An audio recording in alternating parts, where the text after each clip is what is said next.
편안한 오후 보내고 계십니까? 본격 지식 충전 프로그램 이야기 더, 저는 유승진입니다.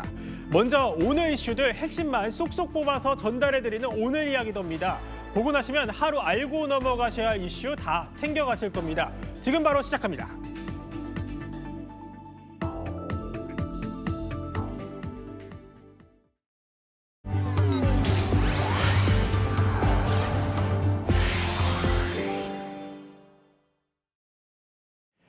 네, 세계를 움직이는 초강대국 미국. 이 미국을 이끌 새 대통령을 뽑는 날이 밝았습니다. 조금 전 미국 동부에서요, 투표가 시작됐습니다.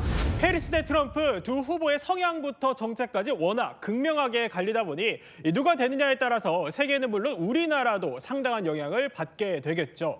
오늘부터 이야기 더해서 실시간 캠프 상황부터 투표, 개표, 그리고 당선 전망까지 아주 자세하게 분석해드리겠습니다. 선거하면은 하이라이트라고 할 수 있는 게 바로 마지막 유세입니다.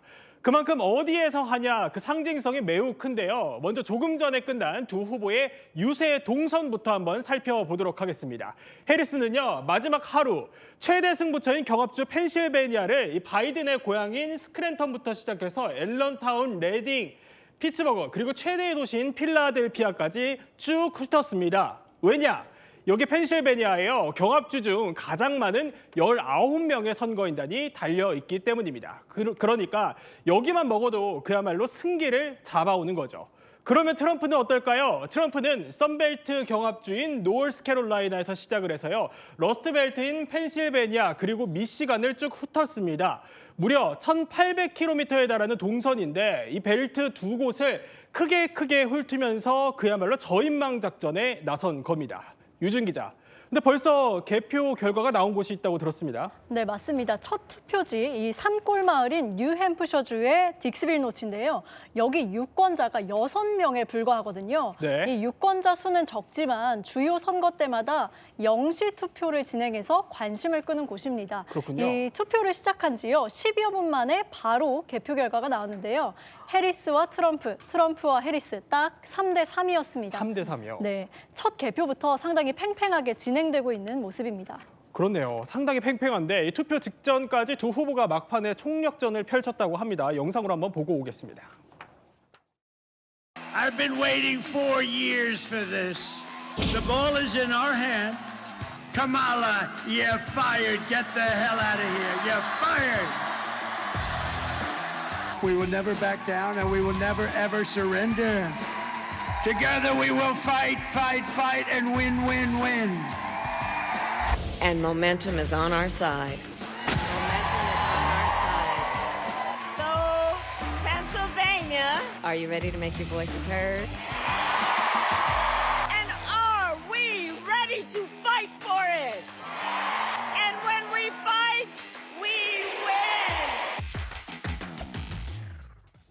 결국 이 마지막 유세장에서의 핵심 메시지가 이 투표장으로 지지층을 끌어모으는 데 가장 관건인 거잖아요. 네, 그럼 해리스의 핵심 메시지는 뭡니까? 네, 해리스의 핵심 메시지, 미국은 이 공포와 분열의 정치에 지쳤다. 네. 또 그렇기 때문에 서로를 두려워하도록 하는 트럼프를 끝낼 때라고 강조를 했습니다. 이 통합을 내세우면서요, 한편으로는 분열과 갈등을 조장하는 트럼프 대통령을 비판을 한 겁니다. 그러면서 새로운 리더십으로 본인을 내세웠습니다. 네. 네, 해리스는 선거 마지막 날 앞서 말씀해 주신 것처럼 펜실베이니아에서만요, 무려 5차례 유세를 하는 강행군을 펼쳤는데요. 예고 없이 한 가정집을 방문해서 지지를 호소하기도 했습니다. 특히 조금 전 펜실베이니아주 필라델피아에서 진행된 마지막 유세가 참 하이라이트였습니다. 그렇군요. 이 예. 오프라 윈프리, 가수 레이디 가가 등 유명 인사가 총 출동한 건데요. 오프라 윈프리가 청년 10명이랑 함께 무대에 올라서 투표를 호소했고요. 레이디 가가는 직접 노래까지 부르면서 지원 사격에 나섰습니다. 들어보겠습니다. God bless America, land that I love. Stand beside her and guide her through the night, from the light from above.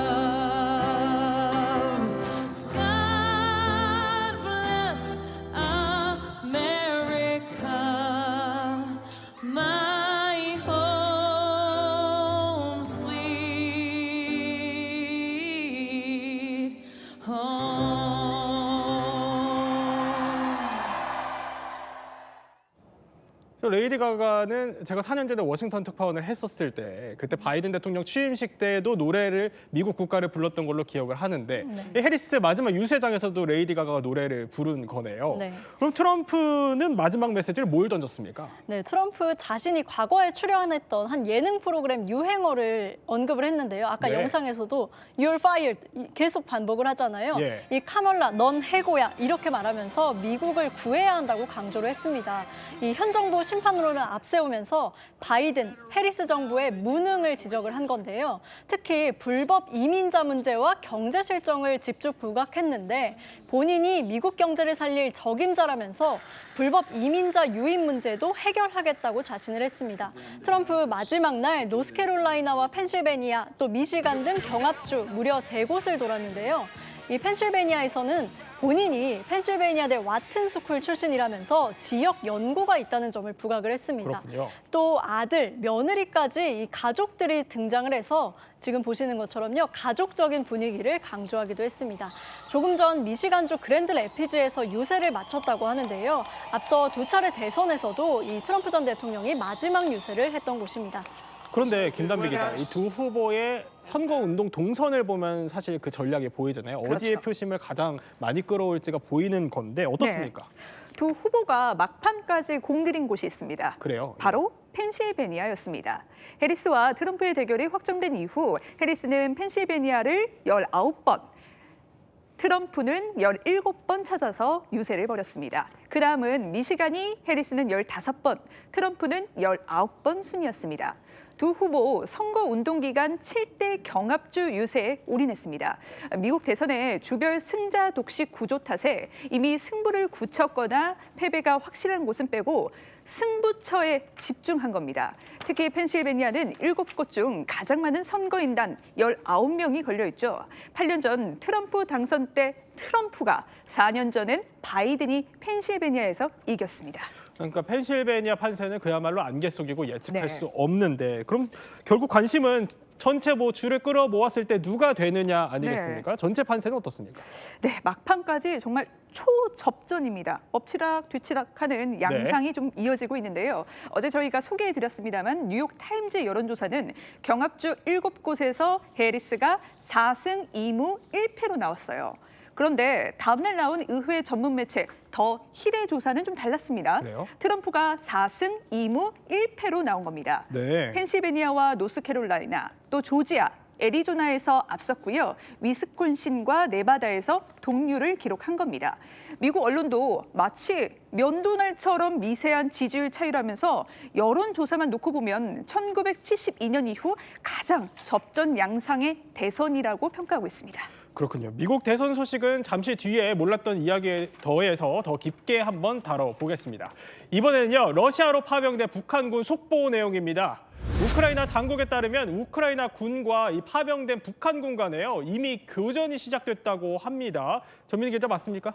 네, 지금 우크라이나 국방장관이 밝힌 내용입니다. 네. 우메로프 국방장관이 이 북한군이랑 첫 번째 교전이 있었다 이렇게 말한 건데 모든 병력이 동원된 수준은 아니었고 소규모 교전이었다고 합니다.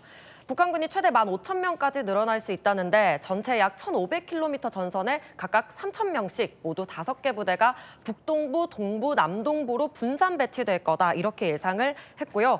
미국 국무부 대변인도 이 10,000명에 달하는 북한군이 쿠르스크로 간 걸로 평가했습니다. 들어보시죠. On Friday, that as many as 8,000 North Korean troops had made their way to Kursk. We now assess that as many as 10,000 have made their way to Kursk and could enter combat in the coming days. We have said we expected that they would enter into combat against Ukrainian forces, and if they did, they would be legitimate military targets. 그런데 북한군의 피해나 이런 구체적인 내용은 언급이 안 된 것 같은데요. 어떻습니까? 네, 그 교전 결과에 대해서는 언급이 없었잖아요. 네. 그런데 이유가 있습니다. 그래요? 왜냐하면 북한군이 사실 공식적으로 아예 우리가 참전했다 밝힌 것도 아니고 또 러시아군이랑 군복이 구별되지 않은 걸로 알려져 있잖아요. 그리고 신분도 러시아 부랴트인이다 이렇게 위장했다라고 전해집니다. 네. 그런 만큼 정확한 사상자 그리고 포로인지 아닌지 이 여부를 확인하려면 신원을 먼저 확인해야 돼서 시간이 좀 걸릴 걸로 보입니다. 시간이 걸릴 걸로 보인다. 그런데 이 최전방인 쿠르스크에 북한군이 어쨌든 예상보다는 빠른 속도로 배치되고 있는 걸로 보이거든요. 이런 가운데 숨진 북한군으로 추정되는 사진이 또 돌고 있다고 들었거든요. 이거 맞는 얘기입니까? 이게 친우크라이나 그 단체죠. 블루옐로 대표가 이야기를 한 건데 북한군으로 추정되는 병사들이 사망했다 이렇게 밝혔습니다. 그 이후에 당시 현장 사진이라면서 시신 한 구가 찍힌 사진 이거를 미국 자유아시아 방송 RFA의 사진을 공개를 했습니다. 그러면서 우크라이나군이 제공한 드론 영상에서 북한 국기가 부착된 군무를 쓴 병사들이 다수 포착됐다. 네. 그리고 병사들은 러시아군과 비슷한 무늬의 군복을 입었는데 색깔이 좀 다른 군복을 입었더라. 이렇게 말을 했습니다. 그러면서요. 색상만 다른 군복을 지급받았을 그런 가능성이 있다. 그런 사전 정보가 있는데 이것과 일치한다. 이런 설명을 했습니다. 그런데 이게 뭐 주장만 있는 거지 지금 사진을 안 보여주시는 걸로 봐서는 이게 사진이 없는 것 같은데 공개가 안 된 것 같은데 뭐 이거 진위 여부를 확인할 수 있는 건가요? 일단 진위 여부는 확인되지 않았습니다. RFA 측에서도 사진은 봤다고 해요. 그러니까 사진을 블루옐로 대표가 보여준 사진을 봤는데 공개하진 않았습니다. 일단 대중에 공개하지 않는 조건으로 사진을 보여줬다고 했고 사진을 봤을 때 북한 국기가 부착된 군무를 쓴 사망자는 있었다. 그 시신은 봤지만 사실 이 얼굴은 식별할 수 없었다. 이렇게 밝혔습니다. 근데 이 사진 외에도 친우크라이나 채널이나 우크라이나 민간단체에서 지금까지 북한군의 러시아 우크라이나 전쟁 참전 증거라면서 사진이나 영상들 몇 개 좀 공개를 했었잖아요. 네. 쿠르스크의 유일한 생존자라고 하면서 부상당한 북한군, 그 붕대를 칭칭 감고 있는 남자의 영상을 공개하기도 했고 또 누렁이 개고기 6즙이라는 문구가 적힌 통조림을 공개하면서 북한군의 전투 식량이다 이렇게 밝히기도 했습니다. 또 쿠르스크에 러시아 국기랑 인공기가 같이 펄럭이는 사진, 이 사진도 전 세계적으로 퍼져나갔죠. 그런데 모두 진위 여부가 확인되진 않았습니다. 그런데 어쨌든 이런 게 심리전일 수 있다 이런 분석이 나오는 것 같은데 전문가 의견을 한번 들어봤습니까? 네, 이 친우크라이나 단체에서 계속 이런 관련 자료를 내는 이유가 심리전을 하는 것이다 이런 분석이 있습니다. 그러니까 한 전문가에 따르면 이 공개된 영상들, 사진들 모두 거짓이라고 하는데 네. 왜 이런 심리전을 벌이는 건지 의견을 들어봤습니다. 신빙성이 없어요. 북한과 러시아는 인민군 파병을 공식적으로 인정을 안 했어요. 신분증도 부랴트인 신분증을 가지고 있다는 게 지금 보도가 나오거든요. 그럼 그런 상황에서 인공기를 가지고 다닐 이유가 없죠. 그다음에 인민군 신분증을 가지고 다닐 이유가 없죠. 다 우크라이나가 원하는 내용이잖아요. 인민군에 대한 그 사기, 저하, 공포, 그다음에 북한군 참전했다는 사실을 전 세계에 알리는 것. 그래서 우크라이나에 대한 지원을 더 많이 받으려는 것.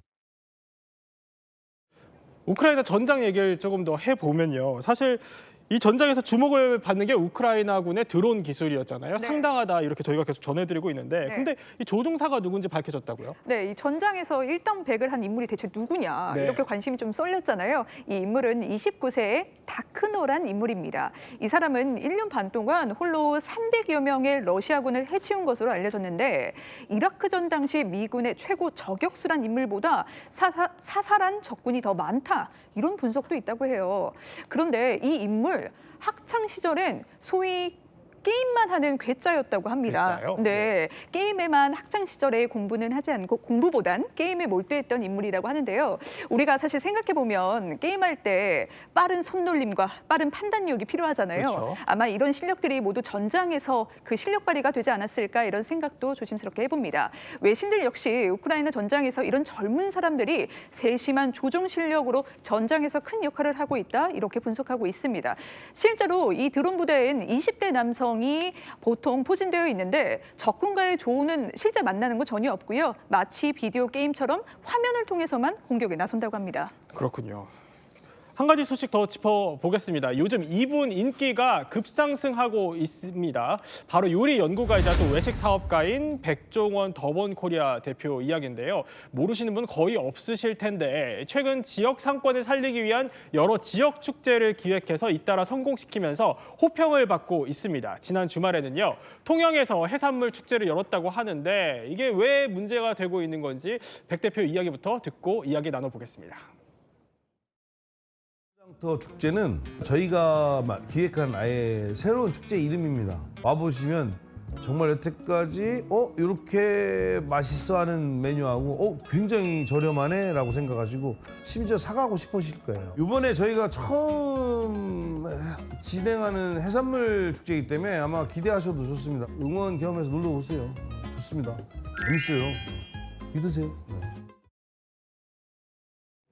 정 기자, 근데 영상을 보면은 이 백 대표가 상당히 야심차게 이 축제를 준비한 것 같은데, 네. 근데 소식을 들어보니까 백 대표가 사과를 했다는 얘기가 있군요. 네, 그 방금 보여드린 영상이 이 축제를 홍보하는 영상인데 16분입니다. 이 네. 16분짜리 영상으로 통영 어부장터라는 축제를 홍보를 했습니다. 그런데 어제 축제가 끝났거든요. 축제가 끝난 어제 사과글이 올라왔습니다. 홍보 영상에서는 풍성한 해산물로 여러 메뉴를 준비하고 백 대표가 직접 맛을 보면서 메뉴를 점검했습니다. 이 백종원 대표가 뭔가 점검했다라고 하면 주목이 갈 수밖에 없잖아요. 그렇죠. 그래서 축제에 대한 기대가 높아졌습니다. 그런데 이 축제를 다녀온 사람들이 댓글을 달았는데 실망이 정말 가득했던 겁니다. 그래요, 예. 여기에 백종원 대표가 축제에 찾아와 주신 많은 분들께 죄송하다라면서 행사 첫날 악천후 속에서 비가림막이 준비되지 않아 불편을 드린 점, 행사장 입장 및 음식 구매를 위해 오랜 시간을 기다리게 한 점을 언급했습니다. 백 대표가 자신 있게 놀러 와라 뭐 이렇게 했던 축제인데 이 축제에 뭔가 문제가 있었던 모양이죠. 네, 축제 기간 동안 태풍 콩레이의 영향으로 폭우가 내렸거든요. 네. 그런데 문제는 내릴 수는 있는데 대비가 전혀 안 됐던 겁니다. 그래요, 예. 비가림막이 설치가 되지 않았고 지금 영상에 보이듯이 천막은 상인들 쪽에만 쳐져 있고 이 음식을 기다리는 시민들, 음식을 먹는 시민들에는 천막이 쳐져 있지 않았던 거예요. 그래서 계속 비를 맞으면서 기다리고 음식을 먹어야 했습니다. 축제 3일 동안 30만 명 이상이 행사장을 찾았는데 불만, 비판이 속출했습니다. 비 예보가 있었는데도 왜 대비하지 못했냐? 정말 최악이었다. 네. 체계가 아예 없고 전쟁 나면 밥을 이렇게 먹겠구나 이런 평가도 있었습니다. 불만들이 상당히 속출했던 것 같은데 네. 어쨌든 날씨가 가장 큰 문제로 보이는데 비 예보가 있었던 만큼 아무래도 좀 미리 대비를 했으면 좋겠다는 생각도 드네요. 근데 이걸 대비를 아예 안 한 건 아니고요. 네. 논의를 했고 뭔가 천막을 칠까 검토를 했다가 사실 안전상의 우려 때문에 천막을 치지 않았던 겁니다. 그런데 사실 비뿐만이 아니고요. 음식의 질이나 대기 시간 등 여러 문제에서 좀 비판이 제기됐던 것 그래요? 같습니다. 주최 측은 SNS로 축제 혼잡도나 음식 잔여 수량 이런 걸 실시간으로 공유하는 노력을 했는데 방문객의 넘치는 불만을 달래기엔 역부족이었습니다. 백 대표는 사과 영상을 준비하고 있다라고 하면서 이번 축제 불편 사항을 교훈 삼아서 앞으로 더 많은 사람들이 즐길 수 있는 축제로 거듭나도록 최선을 다하겠다 밝혔습니다. 사실 이렇게 이 축제에서 실망감이 큰 건요. 이전에 백 대표가 주도한 축제들이 큰 성공을 거뒀기 때문입니다. 네. 특히 백종원 대표가 이끄는 더본 코리아가 축제 참여 상가들을 대상으로 레시피도 교육하고 또 운영 방식도 교육을 했거든요. 그래서 지역 상인들과 잘 상생한다. 그러면서도 저렴하고 맛 좋은 음식을 팔아서 방문객들의 만족도도 높여왔다. 이런 네. 좋은 평가를 받았기 때문에 더 아쉬웠다라는 평가입니다. 그렇군요. 다음 축제는 이 개선점들을 좀 더 잘 보완할 수 있으면 좋을 것 같습니다. 이어서 사건 사고 소식도 하나 짚어보도록 하겠습니다. 같은 부대에서 근무하던 여성 군무원을 살해한 뒤 시신을 훼손하고 또 유기한 현역 군 장교가요 오늘 구속됐다고 합니다. 오늘 오전에 영장 실질 심사를 받기 위해서 법원에 나왔다고 하는데 영상으로 먼저 보고 이야기 나눠보겠습니다. 피해자에게 할 말 없습니까? 여자분 휴대폰을 왜 버리셨어요? 하천에 왜 유기했습니까? 무슨 관계세요? 왜 싸웠습니까? 왜 살해까지 했습니까? 피해자한테 미안하지 않습니까? 김 기자, 네. 영상을 보면은 뭐 끔찍한 범죄를 저질러 놓고도 네. 피해자나 유족들에게 별다른 사과는 하지 않는 모습 같습니다. 네, 보신 것처럼 이제 검은색 모자를 푹 눌러 쓴 채 아무 말도 하지 않잖아요. 네. 사실 유족 입장에서는 사과가 듣고 싶었을 겁니다. 오늘 이 장면은 영장 실질 심사가 열린 춘천지법으로 들어가는 모습입니다. 기자들이 끊임없이 물었습니다. 사과 없으십니까? 유족에게 할 말 없으십니까? 물었지만 남성에게서는 어떤 사과의 말도 들을 수가 없었습니다. 오늘 열린 영장 실질 심사는 10분 정도밖에 걸리지 않았다고 해요. 법원은 증거 인멸과 도주 우려가 있다고 판단해서 남성에 대해서 구속영장을 발부했습니다. 그렇군요. 그런데 이 군 장교 일단 자신의 혐의는 모두 인정을 하고 있다고 네. 합니다. 그런데 이 범죄 행위들을 우발적으로 저질렀다는 취지로 진술을 했지만 이 완전 범죄를 미리 계획한 것 같다 이런 정황들이 드러났다고 들었습니다. 네, 완전 범죄를 계획한 듯한 정황들이 속속 드러나고 있습니다. 네. 차량 안에서 말다툼을 벌이다가 목을 졸라 숨지게 했잖아요. 이 남성은 이 여성의 시신을 인근 공사장에 가져가서 직접 준비해온 도구로 훼손합니다. 그래요? 예. 그리고는 이튿날 화천으로 이동해서요. 훼손된 시신을 유기하고 범행 도구를 버린 것으로 드러났는데요. 이때 남성은 시신한 훼손이 수면 위로 떠오르지 않도록 네. 봉투에 돌멩이를 넣어서 이 수면 위로 이 시신이 떠오르지 않게 하는 치밀함도 보였다고 합니다. 이뿐만이 아닙니다. 여성이 출근하지 않으면 주변이 이상하게 여길 거잖아요. 네. 이런 점들을 감안해서 여성의 휴대전화로 이 여성인 척 휴가 처리해달라 이렇게 메시지도 보냈다고 합니다. 그래요? 예. 또 이 여성의 휴대전화를 들고 다니면서 휴대전화를 껐다 켰다 소위 생활 반응이라고 하거든요. 네. 마치 사용하는 것처럼 꾸몄고요. 실제 여성의 가족에게도 메시지를 보내면서 여성의 행세를 했다고 합니다. 취재하신 내용을 들어보면 네. 상당히 치밀하게 범죄를 숨기려고 했던 것 같은데 네. 그러면 어떻게 경찰에게 검거가 된 거죠? 네, 긴급 체포할 당시 이 남성은 순수히 응했다고 해요. 네. 그도 그럴 것이 증거가 좀 명확했습니다. 한번 긴급 체포한 당시의 상황을 먼저 듣고 오겠습니다. 피해자 신원을 뭐 정확히는 아니지만 어느 정도까지는 이제 파악이 된 상태에서 용의자를 선정을 했고 추적하는 과정에서 서울 소재 모 역 앞에서 긴급 체포를 하면서 범행을 자백을 받았습니다. 그러나 범행 동기 등에 대해서는 계속 수사를 해야 될 부분이 있기 때문에 네, 들어보면 순수하게 응했다고 하잖아요. 네. 또 그도 그럴 것이 유력 용의자로 좀 특정을 할 수가 있었습니다. 사건을 좀 거슬러 올라가 보겠습니다. 지난 2일입니다. 강에 사람 다리가 보인다는 신고가 하나 들어옵니다. 사람 다리가 보인다는 신고를 들은 경찰은 바로 수색에 나섰고요. 네. 여기서 여성을 묶은 테이프가 결정적인 단서가 됐습니다. 바로 이 테이프에요. 남성의 지문이 남아 있었던 겁니다. 그렇군요. 이 예. 지문을 토대로 남성을 특정할 수 있었고요. 남성의 동선을 추적해서 서울 강남구에서 이 남성을 긴급 체포할 수 있었습니다. 남성은 증거 인멸을 하기 위해서 그 가지고 다녔다던 여성의 휴대전화를 버렸다고 하는데 네. 현재 쉽지는 않지만 최대한 복구를 하려고 하고 있다고 합니다. 그렇군요. 사건 하나 더 살펴보도록 하겠습니다. 김 네. 기자, 서울 네. 신촌에서 이번에는 무차별 폭행 사건이 벌어졌다고 들었는데 이건 또 무슨 소식입니까? 네, 참 이런 일 있어서는 안 되겠죠. 네. 안전해야 할 대학가에서 또 이런 폭행 사건이 벌어졌는데 채널A가 단독 입수한 영상 먼저 보겠습니다. 네, 서울 신촌 주택가입니다. 20대 남성이 지금 여성에게 달려듭니다. 네. 네, 남성이 여성을 강하게 밀치자 여성은 맥없이 바닥으로 풀썩 주저앉는데요. 네. 여성이 일어나려 보지만 남성이 이번에는 강하게 주먹으로 얼굴을 내려칩니다.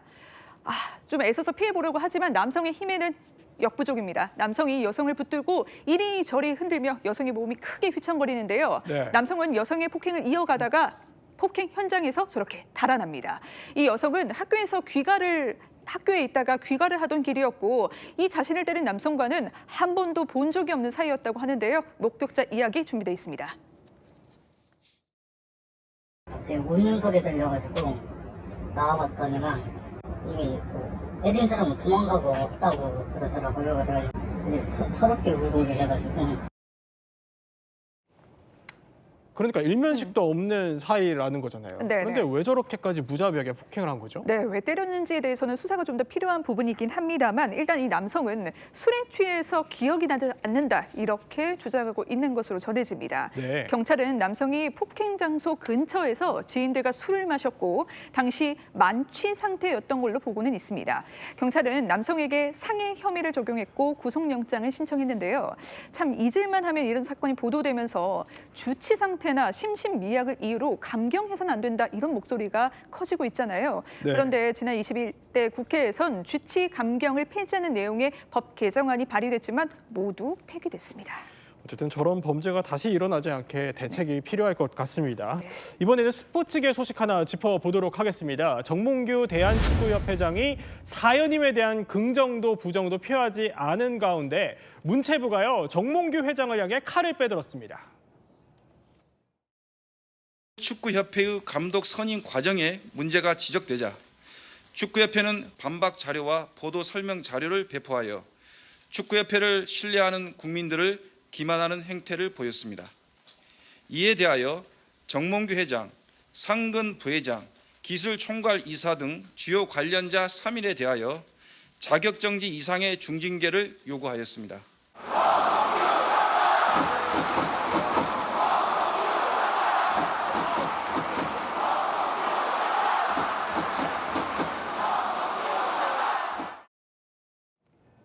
유 기자, 이 문체부 브리핑 내용을 들어보면은 정 회장의 자격정지 이상의 중징계를 요구한 건데 왜 그런 겁니까?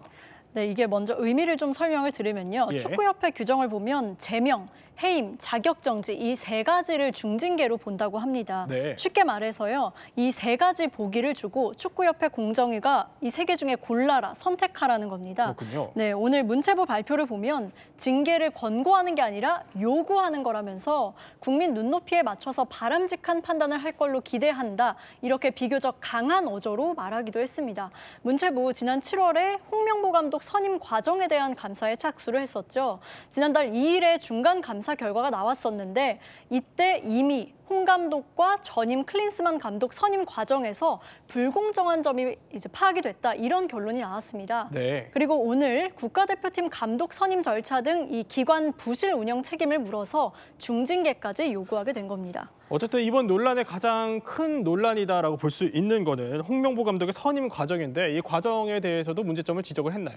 네, 맞습니다. 아무래도 홍명보 감독 이야기가 빠질 수는 없었는데요. 네. 국가대표팀 감독 선임 절차를 보면 이 축구협회 전력강화위원회 이른바 정강위가 후보를 먼저 추천하고 그다음 이사회가 그중에 감독을 선임해야 되거든요. 그런데 문체부 감사를 해보니까 감독 추천 권한이 없었던 이임생 이사가 이 최종 감독을 추천한 걸로 드러난 겁니다. 네. 또 이 홍명보 감독 면접 과정도 불투명했다고 하고요. 결론적으로 절차적 하자가 확인됐다. 이렇게 문체부가 설명했습니다. 그렇군요. 그러니까 결론적으로 절차적 하자가 있었다고 보는 게 문체부의 시각인데 그러면은 관심이 쏠리는 건 홍명보 감독의 거취일 것 같아요. 어떻게 되는 겁니까? 네, 문체부 설명을 보면 말씀드린 것처럼 절차적 하자라고 언급을 했잖아요. 네. 그래서 이 절차적 하자를 치유할 수 있는 방안을 강구해라 이렇게 말하거든요. 이 부분에 대해서 감독을 해임하라는 거냐 이렇게 기자들의 질문이 나왔는데요. 네. 문체부는 일단 계약을 유지할지 취소할지는 이 축구협회가 자율적으로 판단할 문제라고는 했습니다. 다만 이 권한 없는 분에 의해서 감독 후보자가 최종 추천이 된 건 중대한 절차적 하자라고 절차 부분을 다시 강조를 했고요. 이 전광위에서 감독 후보자 추천부터 다시 진행하는 식의 이 재선임 방안이 거론되고 있는 상황입니다. 그러면 이번 문체부의 중징계 요구로 그러면은 정몽규 회장의 사연임 도전은 물거품이 됐다 이렇게 봐야 되는 건가요? 네, 아무래도 제동이 걸렸다고 봐야 될 것 같습니다. 이 정몽규 회장 사실상 축구협회장을 4선 연임하는데 좀 뜻을 내비친 상태였거든요. 네. 이 연임에 도전하려면 대한체육회 스포츠공정위원회라는 곳에서 심의를 거쳐야 되는데 여기에 문체부는 이 최종 승인을 불가하겠다는 입장입니다. 정 회장 사실 앞서서 국회 나올 때마다 연임 관련된 질문이 계속 있었잖아요. 네, 맞습니다. 이번 국감에서도 정 회장 거취가 논란이 됐었는데요. 들어보시죠. 저의 거취 문제에 대해서는 신중하게 대한민국 축구 발전을 위해서 모든 가능성을 열고 심사숙고해서 결정하도록 하겠습니다. 회장을 계속 하고 싶은 이유가 대체 뭔가요? 저 임기가 아직 뭐 내년 1월 달까지 예. 뭐 임기를 잘 마쳐야 된다고 생각합니다. 그 이후에 또 다시 도전하고 싶으신 거잖아요. 제가 그런 말을 한 번도 어디서 한 적도 없고 누구한테 그런 그러면은 부탁을 한 적이 없었습니다. 회장직에 다시 도전할 생각은 없으십니까? 뭐 아직 뭐 여러 가지 고려해서 판단하겠습니다. 정몽규 증인 아니면 절대 이 대한축구협회는 이끌어갈 수 없다. 나 아니면 안 된다. 이런 생각 혹시 있으세요? 그렇게 생각하고 있지 않습니다. 정몽규 회장 측의 입장은 어떻습니까? 예, 아직까지 정 회장 측 입장은 나오지 않고 있습니다. 다만 지난달 정 회장이 했던 발언을 하나 소개를 해드리겠습니다. 네. 이 피파 인판티노 회장의 말을 빌려서요. 감독 선임은 결국 축구협회 회장의 책임이다. 이렇게 말을 했는데 사실상 본인이 피파의 지지를 받고 있다. 이런 취지였습니다. 이 국민적 여론이 큰 사안인 만큼 아마도 재차 입장을 밝히지 않을까 이렇게 생각이 됩니다. 그렇군요. 이 정 회장의 입장이 어떻게 나올지는 더 지켜보도록 하겠습니다. 이렇게 오늘 이야기를 핵심만 짚어봤습니다. 이번에는 한 이슈를 그야말로 속살까지 파헤쳐보는 몰랐던 이야기 더 시간입니다. 보고 나시면 얻어가실 지식 분명 있으실 겁니다. 지식 충전 지금 시작합니다.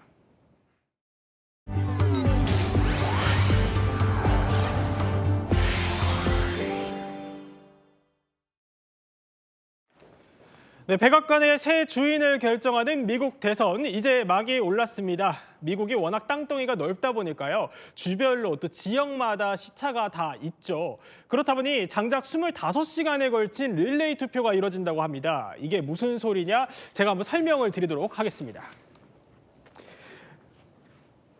네, 미국 동부가 가장 먼저 해가 뜨는데요. 동부의 가장 끝에 있는 이곳 뉴햄프셔주의 딕스빌 노치에서 동부 시간으로 자정, 그러니까 조금 전에 투표가 이뤄졌고요. 이어서 잠시 뒤인 버몬트를 시작으로 미국 경제의 중심이죠. 뉴욕에서 새벽 6시, 그러니까 우리 시간으로 밤 8시부터 투표가 진행됩니다. 이어서 미국 정치의 심장이죠. 워싱턴 DC에서 투표가 이뤄지고요. 이렇게 동부부터 중부, 서부까지 쭉쭉 투표소가 문을 열게 됩니다. 그러면 가장 마지막으로 투표소 문을 닫는 곳 어디냐? 바로 가장 서쪽에 있는 이곳 알래스카입니다. 동부 시간으로 새벽 1시에 투표소가 마감이 되는데요. 이렇게 25시간에 걸친 릴레이 투표가 이뤄지게 되는 거죠. 이용주 평론가님, 그런데 조금 전에 가장 먼저 투표가 이뤄진 곳 딕스빌 노치다 이렇게 설명을 드렸는데 근데 여기 왜 이렇게 빨리 하게 되는 거죠? 딕스빌 노치라는 그 마을이요. 네. 주민 12명이 사는 마을이에요. 12명이요? 네, 아주 작은 마을입니다. 네. 근데 그중에 이제 등록 유권자는 6명 정도가 있는데요. 사실 이 역사를 보다 보면은 네. 여기가 원래는 그 광산이나 철도 노동자분들이 많이 살던 동네예요. 네. 그래가지고 1960년대부터 이 자정 투표를 시작했습니다. 왜냐하면 이분들이 일찍 투표하고 바로 또 일 나가셔야 되기 때문에 네. 그런 이제 전통이 남아 있어서 여기는 좀 특별히 자정 0시부터 이제 투표를 하기 시작을 했고요. 네. 그리고 또 특이한 건 뭐냐면 이 딕스빌 노치가 뉴햄프셔 주에 있는데 뉴햄프셔 주 이 주법에 따르면 주민 100명 미만의 지역은 이 바로 개표, 이 투표 후의 결과를 바로 공개해도 괜찮다라는 법이 있어요. 그래서 지금 딕스빌 노치에서 투표가 시작됐고 심지어 개표까지 끝난 상황입니다. 그럼 지금 개표가 끝났다면 결과가 나왔을 텐데 어떻습니까? 네. 결과는요. 3대 3이었습니다. 3대 3이요? 네, 해리스 3, 트럼프 3. 그래서 지금 굉장히 미래를 알 수가 더 없게 됐습니다. 그렇군요.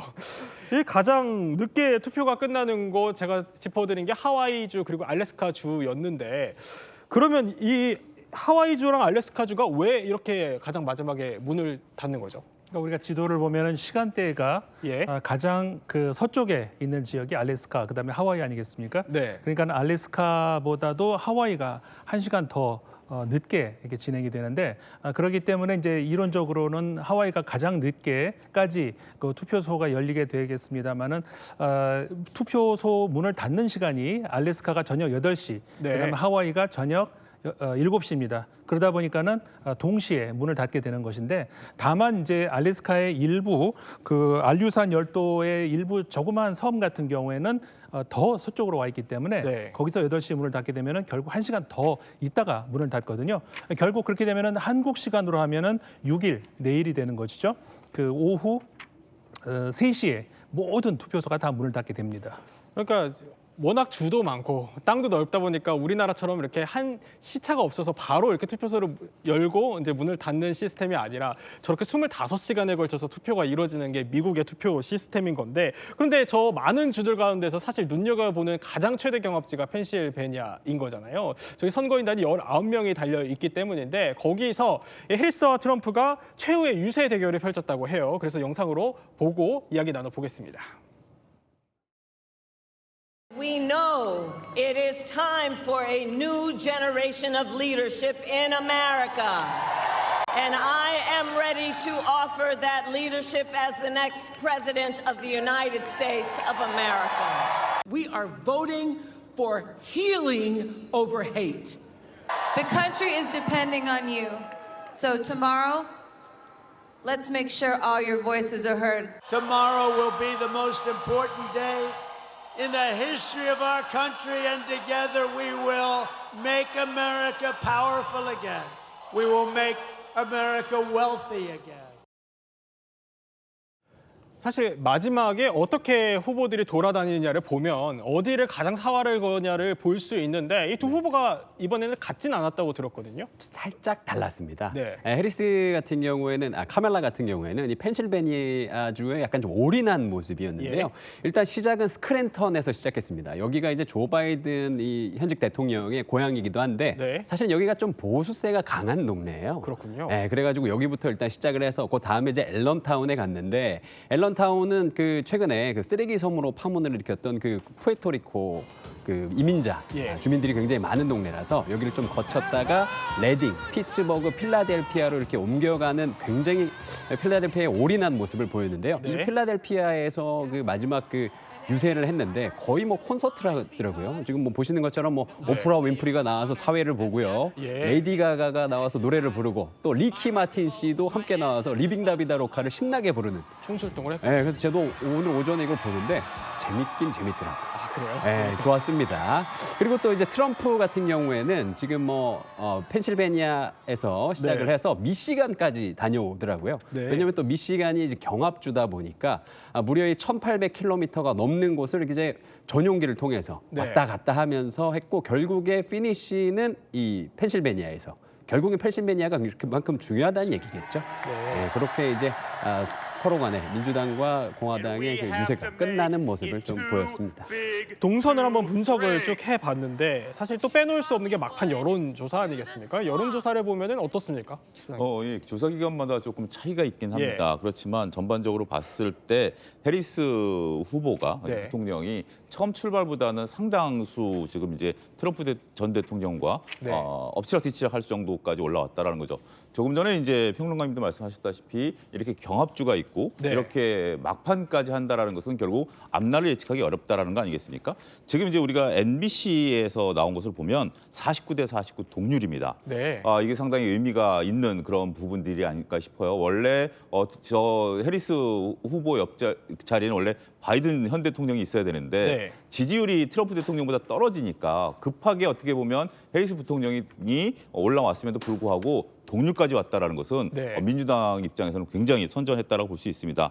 하지만 우리가 ABC 뉴스를 보게 되면 또 다른 결과가 나옵니다. 그래요? 해리스 예. 후보가 무려 49대 트럼프 전 대통령이 46으로 예. 따라잡은 모습도 나타나고 있기 때문에 어떻게 보면 이것은 조사 기관마다 그리고 조사 성향 뭐 이런 것들마다 차이가 있긴 하겠습니다만 자 이제 지켜볼 일만 남았습니다. 과연 미국 사상 최초로 네. 1호 여성 대통령이 나오느냐 아니면 미국 역사상 두 번째로 징검다리 대통령이 나오느냐 네. 그 결과가 조만간 발표가 되지 않을까 싶습니다. 그런데 뭐 여론조사가 뭐 잘 맞으면 좋겠죠. 그런데 앞서 두 차례 대선 결과를 보면 여론조사가 썩 그렇게 상당히 잘 맞힌 것 같지는 않거든요. 그렇죠.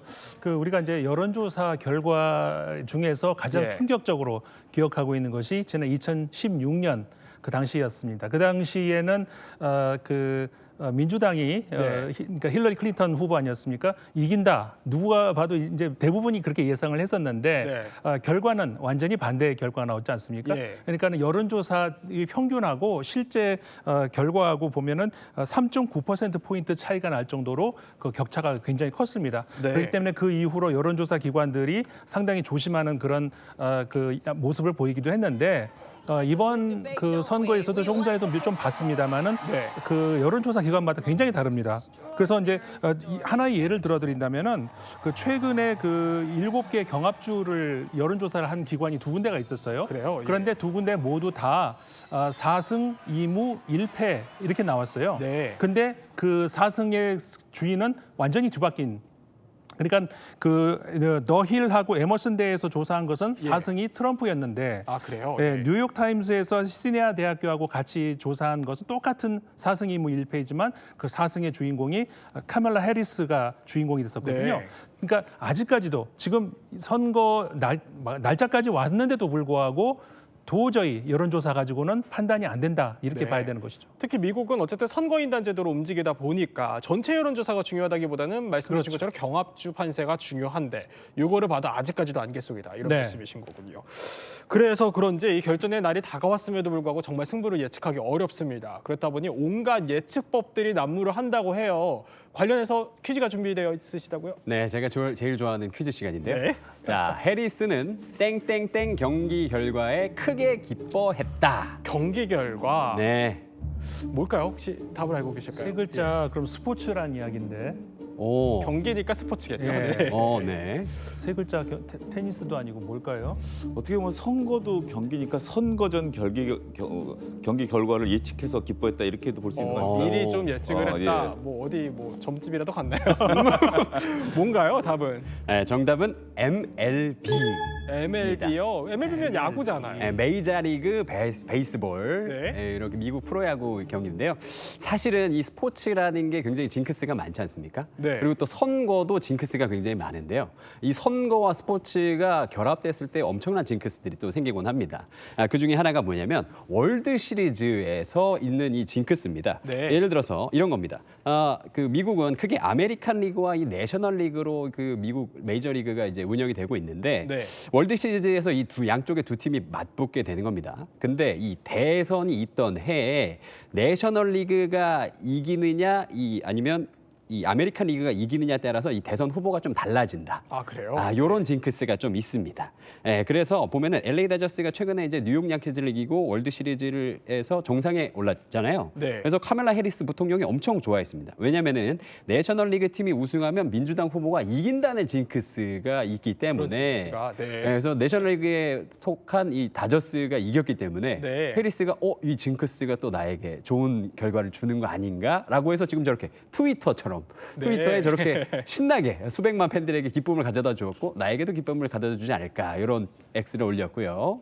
근데 구체적인 속내는 얘기는 안 하는 얘기는 것 안 했죠. 같습니다. 근데 네. 사실은 저 징크스 누구나 다 알고 있으니까요. 예. 자, 그리고 또 다른 이 징크스가 또 하나 있는데 이게 레드스킨스 징크스라는 게 있습니다. 그래요? 미국은 네. 이제 미국 프로풋볼이라고 하지 않습니까? 우리나라에서는 뭐라 그러죠? 미식축구라고 하죠. 미식축구, 예. 네, 그 미식축구 리그가 이제 한창 이제 진행이 되고 있는데 워싱턴 레드스킨스라는 팀이 있습니다. 근데 이게 네. 팀 이름을 바꿨어요. 워싱턴 커맨더스라는 이름으로 이제 바꿨는데 네. 요 커맨더스가 대선이 있던 주 전에 이기면 집권당이 이긴다라는 징크스가 있습니다. 그럼 민주당한테 유리하다 이런 거. 네, 그렇죠. 근데 요 징크스가 사실은 1940년대부터 2000년대까지 16차례를 맞췄대요. 네. 굉장한 거죠. 그렇네요. 그리고 나서 조금 쉬었다가 그 다음에는 좀 바뀌어서 집권당이 레드스킨스가 이기면 집권당이 이기는 게 아니라 그 챌린저. 네. 가 이긴다. 이런 또 징크스가 있어서 지금 이게 판단이 좀 어렵습니다. 왜냐면은 집권당이 옛날엔 이겼는데 네. 이제는 또 이게 도전자가 또 이기기도 하고 그래서 지금 또 이걸로 또 판단이 좀 어렵다 이렇게 네. 볼 수 있겠네요. 그것마저도 또 판단이 어렵다 네, 이런 어렵습니다. 건데 근데 사실 스포츠 말고도 또 다른 예측법이 있을 것 같거든요. 예, 다양한 예측법들이 있습니다. 제가 좋아하는 것 중에 하나인데요. 예. 먹는 걸 가지고 또 예측하는 방법이 있습니다. 그래요? 과자를 네. 갖고 하는 건데 우리가 오하이오주 이제 남쪽에 보면 신시내티 시가 있습니다. 예. 여기는 이제 미시간과 펜실베니아, 그러니까 경합주 사이에 이제 오하이오주가 끼어 있는데 여기에 과자점이 하나 있습니다. 네. 그 과자점이 1984년서부터 대통령 후보 양당에 저렇게 지금 화면에 보이는 것처럼 얼굴을 해서 과자를 판매하는데 네. 그러니까 과자가 많이 판매된 후보가 여태껏 이기는 그런 모습들을 보였습니다. 그래요? 지금 이제 네. 여러분들 캐릭터를 보시면 트럼프 전 대통령하고 해리스 부통령이 있는데 네. 몇 개나 팔렸을까요? 이게 지금 저 궁금하실 텐데, 밑에 숫자가 보이는 것 같긴 지금 이제 한데요. 숫자가 예. 보이면 지금 상당히 많은 숫자로 도널드 트럼프 전 대통령의 쿠키가 팔렸습니다. 그래요? 해리스 예. 후보보다 많이 팔렸는데, 근데 이게 한 가지 좀 문제가 2020년에는 네. 트럼프 전 대통령, 그러니까 재선하려는 트럼프 대통령의 과자가 많이 팔렸음에도 불구하고 오히려 바이든이 이겼거든요. 그렇죠. 그래서 이제 이 숫자를 좀 믿기는 어렵겠습니다만 어렵다. 네. 일단 지금 현재 트럼프 쿠키가 많이 팔렸다. 근데 일론 머스크가 이 관심을 좀 보이고 있다고 하고 일론 네. 머스크가 이제 다양한 매체에서 얘기를 하는 거 보면 혹시 일론 머스크가 사재기 한 건 아닌가.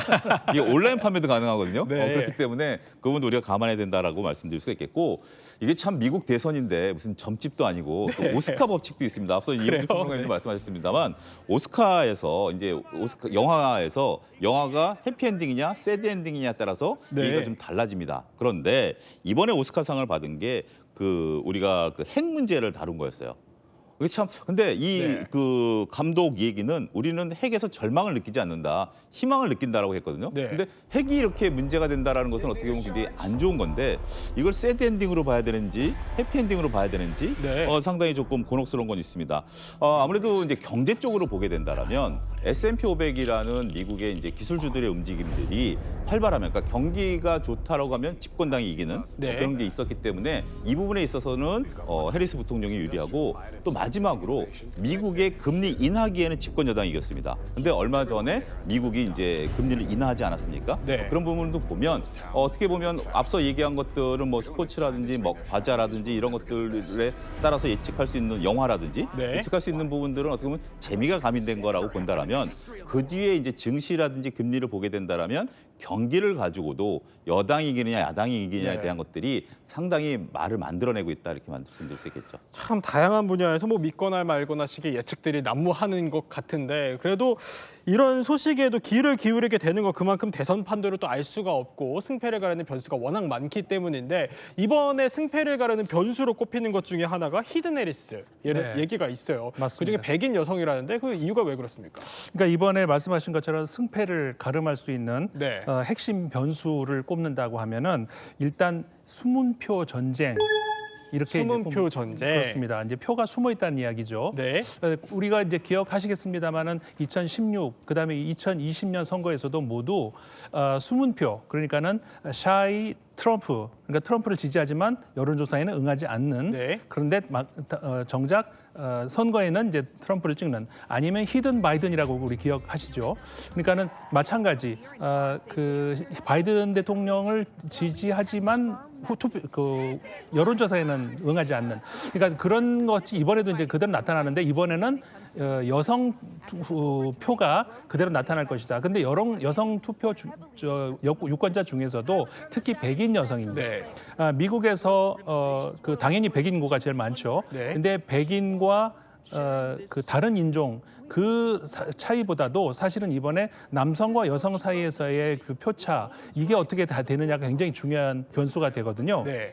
그러니까는 이 33%가 백인 남성입니다. 미국 유권자의.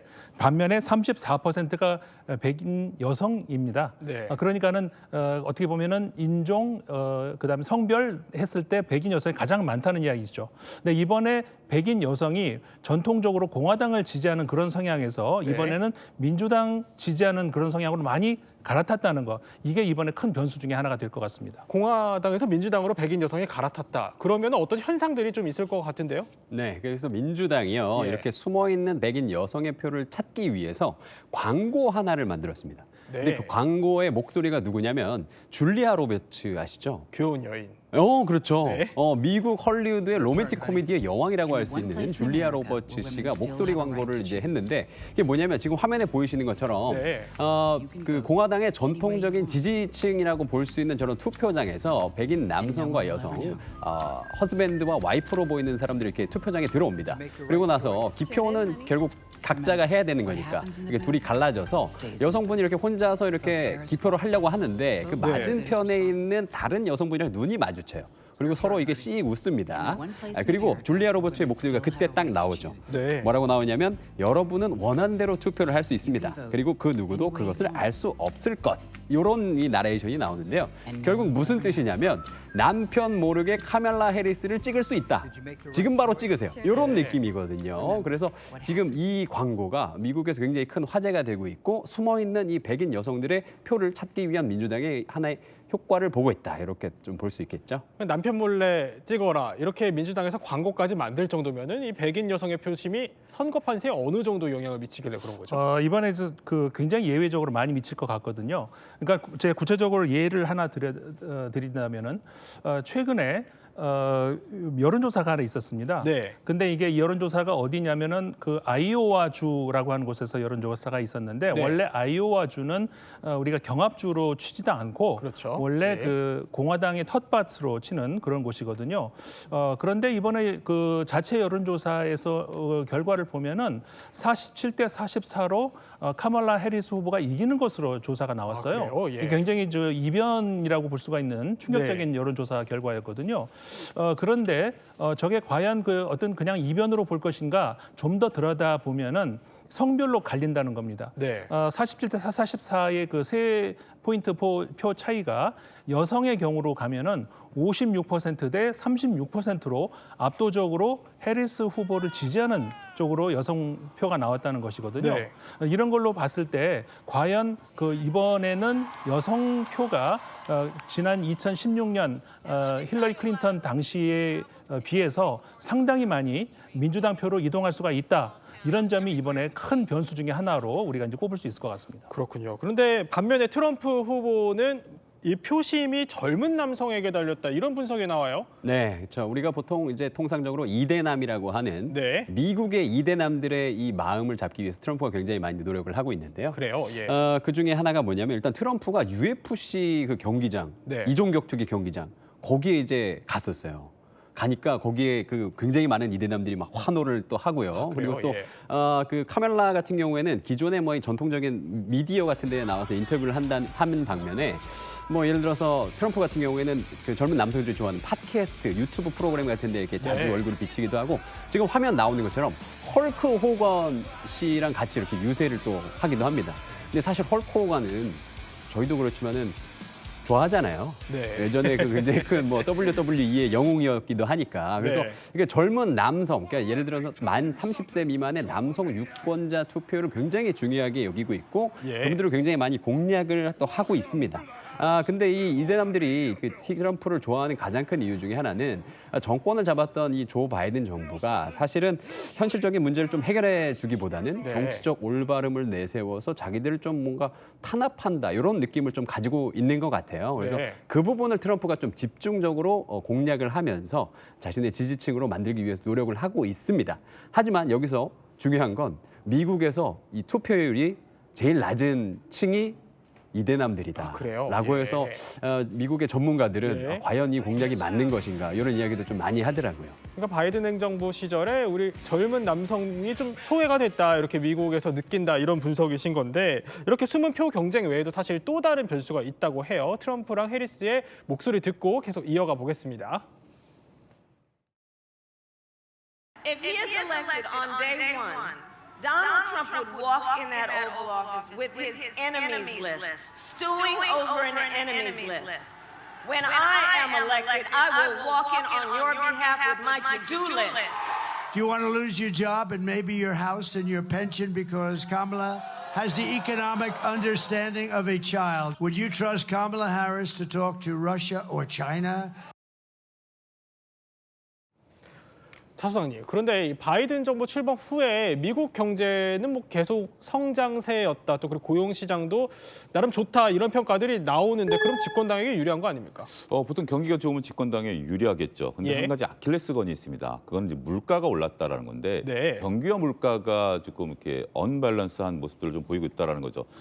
이 부분을 이제 트럼프 전 대통령이 집중적으로 공략하고 있습니다. 네. 물론 어떤 모든 것을 다 잘하는 정부는 없긴 하겠죠. 근데 아킬레스건이 있었는데 이게 조금 미묘한 게 뭐냐면 일단은 미국의 경제는 한 2에서 3%대 성장을 하고 있기 때문에 네. 굉장히 긍정적이다라고 보고 이게 이제 그 전반적으로 경제가 안정이 되고 있고 더군다나 현재 지금 바이든 대통령 그 전에 이제 민주당 그 대통령들이 했던 리쇼어링 정책에 따라서 고용이 늘어나고 있는 부분들도 있거든요. 네. 그러다 보니까 상당히 긍정적인데 실질적으로 이게 고용이 늘어나는 건 상관이 없는데 저 같은 경우 밥을 5,000원짜리 먹다가 7,000원짜리 먹으라고 하면 별로 기분이 안 좋죠. 화가 나죠. 예, 근데 식품 물가가 20%가 올랐습니다. 20%요? 예, 전반적으로 봤을 때 그다음에 이제 지역에 따라 차이가 있겠습니다만 공공요금이라든지 주택 가격이 오르다 보니까 앞서 이영주 평론가님 말씀하신 것처럼 이대남들 입장에서 보면 화가 나는 거죠. 그렇기 때문에 나는 경기가 좋아진다라는 거, 경제가 좋아진다라는 거, 난 이건 상관없어. 네. 내가 먹는 값이 올라가니까 상당히 불만이 많아. 그걸 이제 트럼프 전 대통령이 물고 늘어졌는데 한 가지 미묘한 게 네. 그것을 결정했던 사람은 바이든 현 대통령이고요. 해리스 부통령은 거기서 조금 물러나 있다 보니까 한편으로는 이 부분이 처음에는 먹혔어요. 바이든 대통령이 네. 후보일 때는. 하지만 해리스 후보가 정식으로 대통령이 나왔을 때는 이 부분은 조금 잠재돼 있긴 합니다. 하지만 여전히 지금 우리가 역설적으로 보면 박빙이기 때문에 네. 우리가 뭐 샤이라든지 뭐 이런 것들이 부각이 된 게 박빙이니까 내 표가 더 많다라는 거거든요. 그래서 이 부분은 어떻게 보면 막판에 돌발 변수가 될 가능성도 있다라고 말씀드릴 수 있겠죠. 결국 피부로 와닿는 게 물가일 테니까 이 투표장으로 나오는 사람들이 물가에 대한 불만이 얼마나 있느냐에 따라서 후보에 대한 지지도 달라질 텐데 이쯤에서 미국 대선 과정의 순간들을 한번 짧게 정리를 해봐야 될 것 같아요. 상당히 극적인 순간들이 많았었잖아요. 네, 원래는 사실 이번 미 대선이 재미없을 거라는 그 예측들이 굉장히 많았습니다. 왜냐하면 이게 리매치, 다시 붙는 매치이기도 하고 좀 나이 드신 어르신들이 나와서 지금 뭘 보여줄 수 있을까 기대도 안 되고 말이죠. 네. 하지만 정말 많은 일들이 있었는데요. 일단은 바이든과 트럼프 6월 27일 날 있었던 TV 토론회에서 조 바이든 현직 대통령이 너무 안 좋은 모습을 많이 네. 보여줬습니다. 맥락도 잘 모르고 말도 좀 이렇게 더듬기도 하고 하면서 그래서 그때 트럼프의 지지율이 확 올라가서 바이든으로는 이제 더 이상 승기가 없다라는 민주당의 판단까지 갈 수 있게 되었고요.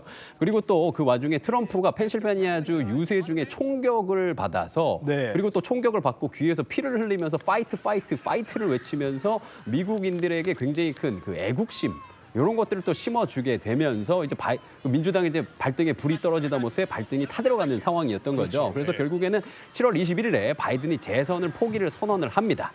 선언을 했고요. 결국에는 그래서 이 다음에 그 당시에 부통령이었던 카멀라 해리스가 공식 후보로 선출이 되게 되고요. 네. 그 다음에 해리스와 트럼프 첫 TV 토론회를 가졌는데 여기에서 해리스가 원래는 토론을 잘 못한다라는 그 통설이 있었습니다. 그래서 트럼프가 자기 맘대로 토론을 주도할 것이다 이런 여론이 있었지만 사실 까고 보니까 해리스가 계속 트럼프 앞에다가 덫을 설치하고 트럼프가 그 덫을 계속 밟고 가는 약간 곰사냥 같은 느낌이 좀 들었어요. 네. 그래서 거기에서 해리스가 크게 토론에서 승리하면서 승기를 가져오게 됐고요. 그리고 또 9월 말, 10월 초에는 이제 미국 동남부에 허리케인이 강타가 되면서 거기에서 또 많은 또 이 사건 사고가 일어나고 또 정치인들의 그 안 좋은 말들이 계속 일어나고 또 최근에 심지어 이 대선 바로 직전까지 저렇게 뭐 쓰레기선 막말 파문까지 일어나면서 이번 대선이 사실은 생각보다 조금 재밌게 진행이 되었다. 네. 우리 일 아니니까 재밌는 거겠죠. 네. 저렇게 짧게만 정리를 해봐도 진짜 극적인 순간들이 참 많은데 문제는 여기서 그치지 않을 수 있다는 거잖아요. 이 대선 이후에 사실 지난번 대선 때 문제가 됐던 게 트럼프가 끝까지 승복을 하지 않으면서 이거 불복할 수 있다. 이거 우리의 선거를 훔쳐갔다라고 계속 주장을 했었잖아요. 네. 이번에도 그런 약간 폭력 사태, 어떻게 보면 유혈 사태가 일어날 수 있다 이런 우려들이 나오고 있는 것 같은데요. 맞습니다. 이게요 미국 대선이라는 게요 사실은 우리 같은 경우에는 선거하고 나서 바로 다음 날 이제 개표를 해가지고 오후 정도 되면은 오후도 아니죠 거의 새벽 네. 6시 4시면은 거의 확정이 되잖아요. 근데 미국 대선은 지금 뭐 보이시겠지만은 거의 한 2달 정도까지 이제 끕니다. 네. 미국 대통령 상하원 합동위에서 선거 결과를 정식적으로 발표할 때까지 한 2달여가 걸리는데 그 2달 동안 이 지지자들의 마음은 타들어갈 겁니다. 네. 누가 이겼는지 모르겠고. 그래서 결국에는 4년 전 1월 6일 날 무슨 일이 있었냐면은 트럼프의 지지자들이 국회의사당을 점거해가지고 그렇죠. 네. 뭐 많은 분들이 또 다치고 심지어 사망 사건까지 일어났는데요. 이번에도 그런 일들이 있을지도 모른다라는 그 예상이 있어요. 그래서 미국에서 굉장히 크게 지금 뭐 일단은 백악관을 사람이 넘을 수 없는 담으로 일단 설치를 했고요. 국회의사당 근처에도 병력들을 배치를 했고 지금 미국에서 있는 투표장 좀 중요하다 싶은 투표장 근처에는 네. 드론이 24시간 날아다니면서 벌써요? 투표장을 네. 지금 감시를 하고 있다고 합니다. 이 관련해서 퀴즈가 또 준비되어 있다고 들었습니다. 네, 퀴즈입니다. 미 선거 관리자들은 폭동에 대처하기 위해 땡땡땡을 입었다. 땡땡땡을 입었다. 네. 힌트가 저기 그림으로 있는 것 같긴 한데요. 맞나요? 혹시 답을 알고 계십니까? 글쎄 그림에 보니까는 입고 있는 저 옷 같은데요. 네. 근무복 아닙니까? 근무복? 방탄복 아닙니까? 방탄복? 정답입니다. 맞나요? 네, 정답 방탄복이었습니다. 그래서 제가 방금 말씀드린 것처럼 지금 미국 선거 관리자들이 지금 5분 대기조처럼 항상 지금 비상 상태로 지금 근무를 하고 있다고 합니다. 저렇게요? 네, 지금 화면 보시는 것처럼 삼엄하게 투표장 근처를 저렇게 방탄복을 입고 걸어다니면서 심지어 어떤 주에서는 저격수까지 배치할 수 있다라는 얘기까지 나왔어요. 네. 그래서 드론으로 24시간 감시를 하고요. 지금 혹시나 있을지도 모르는 대선 불복 폭동에 지금 미국이 전격적으로 대비를 하고 있다. 4년 전에 그 일을 다시 한번 우리가 느낄 수는 없다. 이렇게 보고 있는 것이죠. 현재 영상을 보면은 이렇게 철책들이 미 의회 의사당을 벌써 둘러싸고 있는 모습들인데 임상훈 평론가님은 어떻게 좀 예상하십니까? 저런 사태가 또 이번에 재현이 될 수 있을까요? 이번에 그래서 이런 예측 그런 많이 이제 하고 있는 것이죠. 그래서 지난번 평론가님 말씀하신 것처럼 4년 전에 저런 이 민주주의 수치 이게 다시 벌어지면 안 된다. 그래가지고 사실 그 법적으로도 많이 또 그 개선을 한 게 있습니다. 그러니까 선거 개표 개혁법이라는 것이 물론 이게 이제 유사한 법이 과거에도 있었는데 이건 법을 좀 더 개정을 해가지고 네. 사실 이번 경우는 아닙니다만은 현직 대통령이 출마하는 경우가 많잖아요. 그러면 선수로 직접 출발하는데 그러면 굉장히 행정 공백이 생길 수 있지 않습니까? 그렇게 되기 때문에 지금까지는 이 부통령이 좀 많은 것을 책임지는 이런 입장이었거든요. 네. 근데 이번에 법을 개정을 해가지고 의회에서 많은 것들을 책임을 지고 그런 차원으로 이제 부통령의 역할을 좀 줄이는 이런 또 개선도 했었습니다. 어쨌든 뭐 해리스 1기냐 트럼프 2기냐 누가 되든 간에 미국 사회의 분열은 좀 쉽게 막기는 어려워 보일 것 같습니다. 저희가 이렇게 코너를 마무리하기 전에 앞서 나왔던 퀴즈를 한 번 더 맞춰보면서 지식 충전 점검해 보도록 하겠습니다. 퀴즈 띄워주시죠. 네, 미 선거 관리자들 폭동 대처로 땡땡땡 입었다. 너무 조금 전에 나왔던 퀴즈여서 바로 맞추실 것 같긴 하지만 그래도 한번 맞춰보겠습니다. 네, 평론가님을 제외하고 나머지 두 분이 하나 둘 셋 하면 맞춰주시면 됩니다. 하나 둘 셋. 방탄복 입었다. 네, 방탄복 입었다. 이렇게 퀴즈를 맞춰주셔서 저희 지식 배터리가 80에서 100%로 완충됐습니다. 지금까지 이야기 마스터 세 분과 함께 미국 대선 전망해봤습니다. 저희는 60초 후에 뵙겠습니다. 이야기 더 내일도 오후 3시 50분 저희와 함께 지식 충전해보시죠. 시청해주셔서 고맙습니다.